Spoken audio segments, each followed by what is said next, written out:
Dans cette nouvelle capsule, les alliés du Bromont Ultra, j'ai rencontré Mandy Manuela Malik, une athlète du 160 km qui a remporté la première place chez les femmes l'an dernier. Elle a plein de belles choses à nous raconter, elle a un parcours assez impressionnant, alors on l'écoute.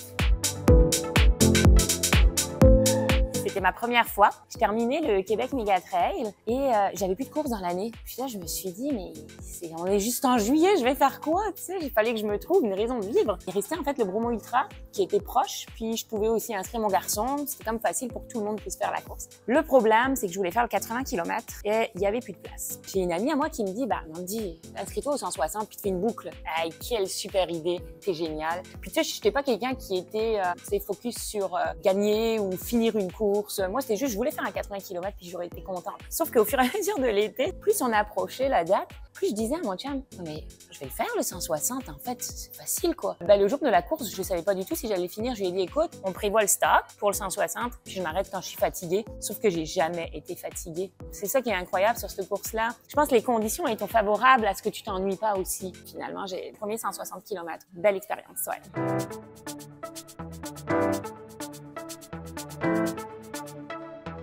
Alors là, j'ai pris la grosse tête. Ça a été complètement différent. C'est que là, je me suis dit, j'ai la chance de partir en Italie. Une course en plus qui était dans mes cordes cette fois-ci, très technique, que des roches, gros dénivelé. C'est là que je me sens le plus à l'aise. Là, j'ai fait comme, OK, je vais aller me chercher un coach, je vais aller me chercher un conditionneur, je vais aller regarder pour la préparation mentale, me former. Alors, je me suis préparée vraiment beaucoup pour partir là-bas dans l'optique de finir sur le podium. Là, c'était mon objectif. D'ailleurs, ça s'est super bien passé. J'ai fini 4e. Sur le podium, c'était les filles, c'était déjà leur 4e, 5e fois qu'elles faisaient cette course-là. Donc, pour vrai, ça a fonctionné, là, ce que j'ai fait en début d'année. Vraiment, c'est certain que je vais y retourner. Ouais. C'est sûr que c'est ma première super belle expérience. Une course que je m'attendais pas à la faire. Une course que je gagne en plus, qui m'envoie dans un endroit paradisiaque. Il y a comme une attache émotionnelle maintenant au Bromont Ultra. Et j'ai beaucoup aimé les organisateurs. Ça m'a permis de me mettre en relation avec Carpos, là, que je soutiens maintenant. J'ai l'impression d'être dans une famille, je me sens plus seule. Là, j'ai l'impression d'être soutenue.